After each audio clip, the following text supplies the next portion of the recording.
through your side port and can be removed through the side port. So there are various methods. So basically, it's important to stress the take-home message is that it is horses for the courses. There is not one particular method by which you tackle small pupils. There are various methods, and we should have all these methods within our armamentarium. Thank you. Thank you for your kind attention. Lovely talk, Nitin. You have covered everything, starting from the pupil stretching and the iris hooks, the Mulligan, Greater, and BX ring as well. So I think it's a very good coverage. I think the important message is small pupil, don't take it lightly, because all the complications are related to small pupil. Because you don't see well, you don't operate well, and all the complications can occur.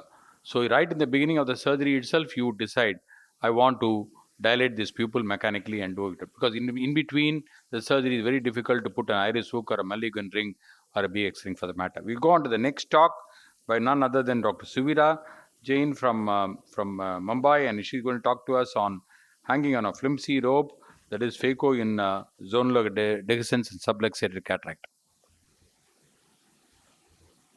It's not playing there. Good afternoon, ladies and gentlemen. I'm here to talk to you today about the management of an intraoperative zonular dialysis.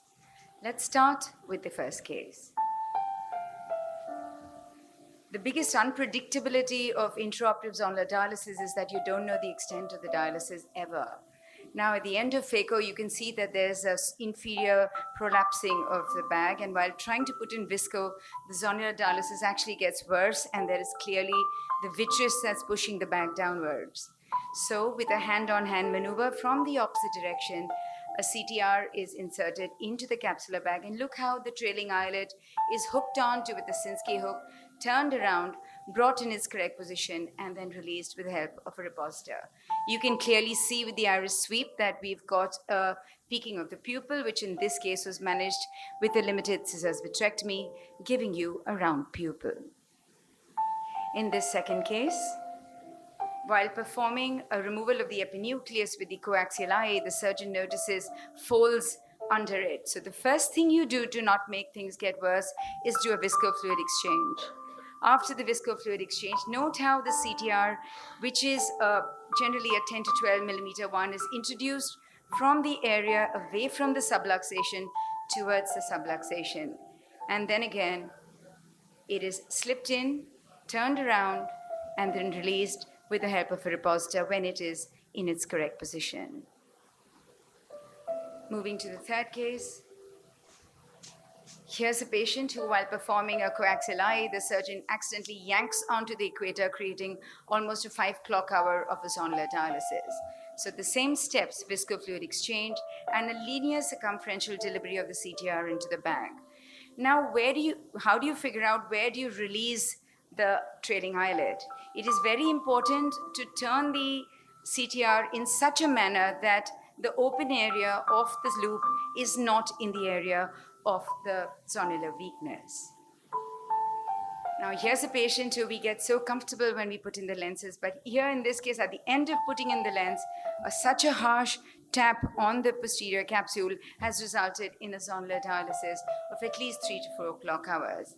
Now, in this particular case, the surgeon got away by just literally rotating the IOL such that the haptic is abut it, and it centered well, so it was left alone.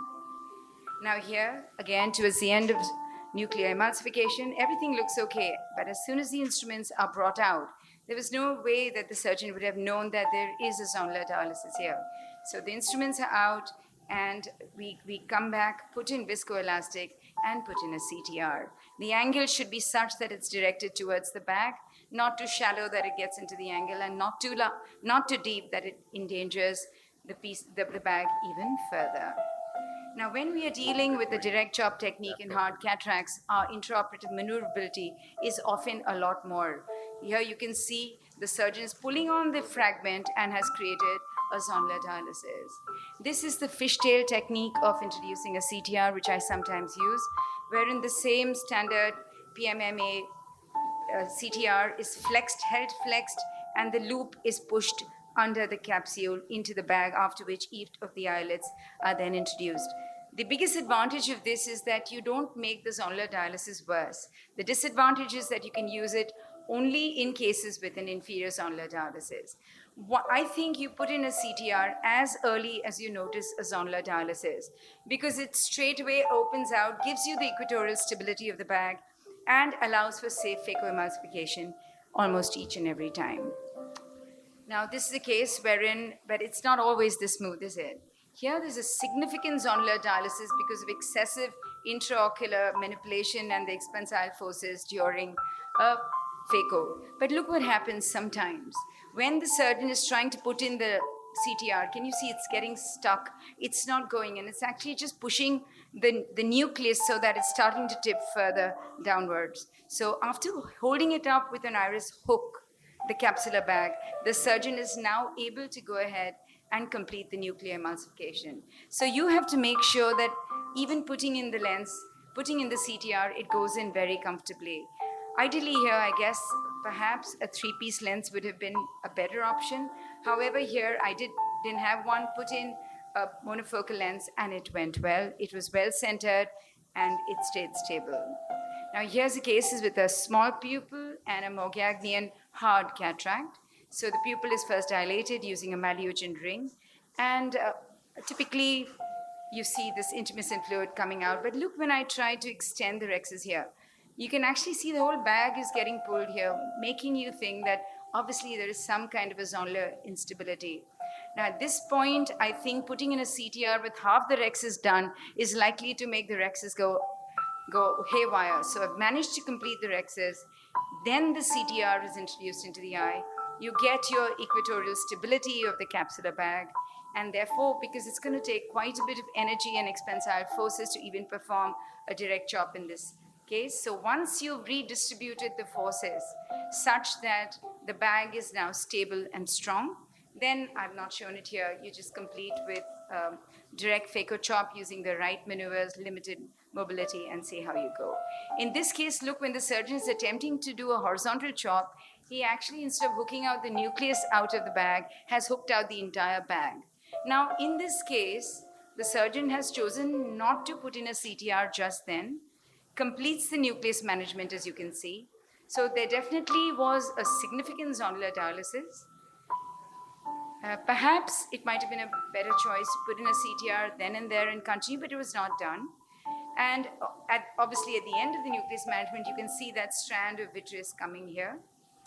So what do? The same steps. You do a viscofluid exchange, then put in a CTR, try and regain your equatorial stability of the capsular bag, which is done.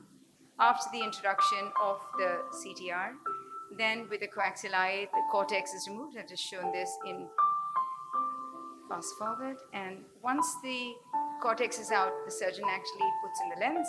That seems to go well too. But at the end, whilst performing the cortex wash, there was that strand, remember, it's still there.